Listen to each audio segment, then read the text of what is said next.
Prices down and interest rates historically low as well. Is this the time for a buyer to strike?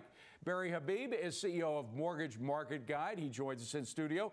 Peter Zalewski runs Miami-based Condo Vultures Realty. Now tonight, he's joining us from San Francisco because he's got a venture out west that we're going to be talking about in just a second. And Kurtis and Cindy Squyres have been finding foreclosures, fixing them up, and flipping them. You didn't think you'd hear that word for a while again. They join us from La Quinta, California. But Barry, first to you. Bad news sells newspapers. It also sells TV shows. But there is good news. If you're buying a house, there's some deals out there. There's a lot of deals out there right now. You got to just pick, and you've got to be careful. But there's awesome deals to be had, especially on foreclosures. In fact, one of the things a lot of people are doing are these foreclosure tours, foreclosure safaris, and people are going out in buses and looking at these and picking up fantastic deals. I mean, as a buyer, a couple of years back, you were at the mercy of sellers. It was pretty darn tough. You had to go on their terms. Here, if you can be a little bit patient, you can get some great deals. Now, you got to be smart. You got to be careful. But there's a lot of opportunity right now. Now, Peter, I know you're out west, but your territory is Florida primarily, or at least it was first. Where is the bottom in Florida? Are there some communities like Miami that realize that they've seen the bottom and now consider themselves in a climbing mode? Yeah, absolutely. Let me give you something to visualize. At the height of the market, there were 40 cranes in the air building high-rises in downtown Miami. There are 3 left today. So for the most part, a lot of this product is starting to come online. By our calculations, about 88% of the proposed and new product has already been delivered. Now, here's the interesting point. Of that 88% that's been delivered, roughly about 23,000, 22,000 units, only 53% is closed. Wow. And by the way, I was there about a year, maybe a year and a month ago, and I remember those 40 cranes. So they're down to 3, which means the products are coming online, but are people buying the product, Peter?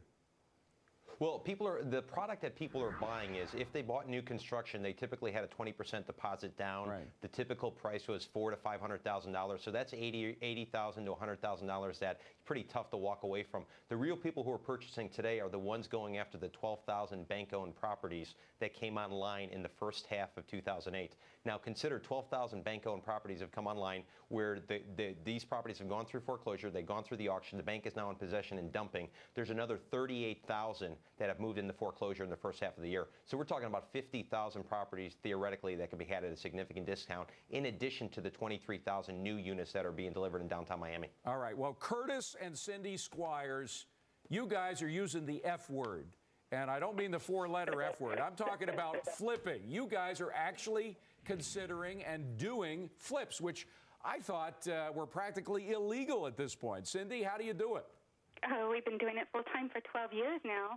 People say you can't do it in this market, you can't do it in that market, but we continue to do it. We just change our methods every time the market changes. Yeah. So Kurtis, be specific. Tell us what properties you're looking at, how you fix them up, and how you then flip them.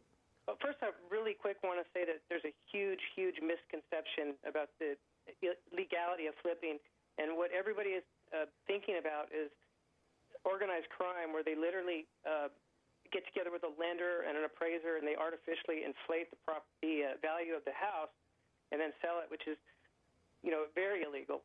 All we're doing is taking raw material, which are properties that are completely beat up, and then to answer your question, they're typically a 3-bed, 2-bath. Your best neighborhoods are middle to slightly lower middle class, blue-collar neighborhoods. The banks don't even have enough cash to mow the yards. They're dead. They've got mold. They're hazards. They've got pools that are full of water that are just very dangerous. And in some cases, the houses have been trashed, right? Because foreclosed properties, very often people trash them before they leave. Oh, yeah, in most cases. A lot of times the previous homeowner will even remove the kitchen or put holes in the drywall, and there's a lot of anger going on, All right, too. so you actually go in there and physically fix up these properties in the old-fashioned way. You tear up the carpets, you repaint, et cetera, you put in new utilities. And what kind of percent increase are we talking about when you're able to sell them? You shoot for 20%. It's pretty standard. Over the past couple of years, it's been extremely challenging, and it's starting to get a lot easier again. So we're starting to see profit margins of anywhere 20 to 30%. Wow. Barry, have you heard about this happening elsewhere? Yeah, absolutely. Hey, this is what I did as a kid to get through college. I mean, we used to buy houses and fix them up and flip them. But when you were getting through college, it wasn't as bad a situation as we got now. Well, you know what? I'll tell you, the market wasn't that great back then. And then there were also times where the market was difficult, and you could still make money by fixing up homes. You know why? Because the properties are distressed. They have no curb appeal whatsoever. People don't want to buy them. You can get them deeply discounted, especially now in the foreclosure environment. Do some cosmetic work, fix the thing up, put it on the market below what other homes are selling for, and make a very handsome profit. All right, now Peter, the question about out west is an open question, because the folks out west really haven't seen the kind of downturn, at least in San Francisco, where you are right now, as they have in a lot of other areas like Florida and elsewhere. So are you seeing property values there as well? That's really the subject that I ask, or that's the question I ask everybody. I'm asking about San Francisco. For the most part, we're not seeing it. That being said, we're in the process of expanding into San Diego, Phoenix, and Las Vegas, and Los Angeles to try to take advantage of what's sort of going on down here. These seem to be the real hot button areas. San Francisco, I would tell you, is still holding pretty steady because it seems like the job market is still pretty strong. Some people feel as if it's time to get in because they might be able to get something they couldn't buy previously. But our real focus is probably a little bit farther south than San Francisco. Cindy Squyres, let me just ask you for some specifics about prices, if you don't mind. You say 20% increase. Give us some ideas of prices and precisely where you're able to flip those houses and for how much. Sure thing. Well, we just found one in Cathedral City that was just an insane steal. That was one of our best deals of the year. Houses in the area are actively selling right now, which is what's making it so much easier now is buyers are returning to this market because they can actually afford a house now. But comparable properties were selling anywhere from $200 to $230. The bank had it at $150, couldn't sell it for a really long time, got fed up, dropped it to $90.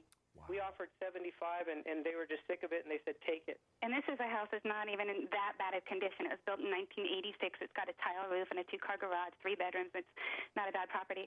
What we're finding, though, is just from 3 years ago, most of these properties in these areas, and I'm talking about not the ghetto, I'm talking about regular blue-collar areas, have dropped 50 to 60%.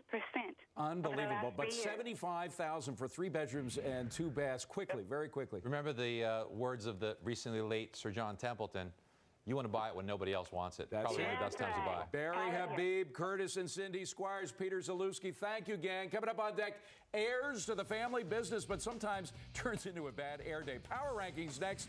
Also, you can weigh in. Now's the perfect time to buy. Is that a buy, sell, or hold?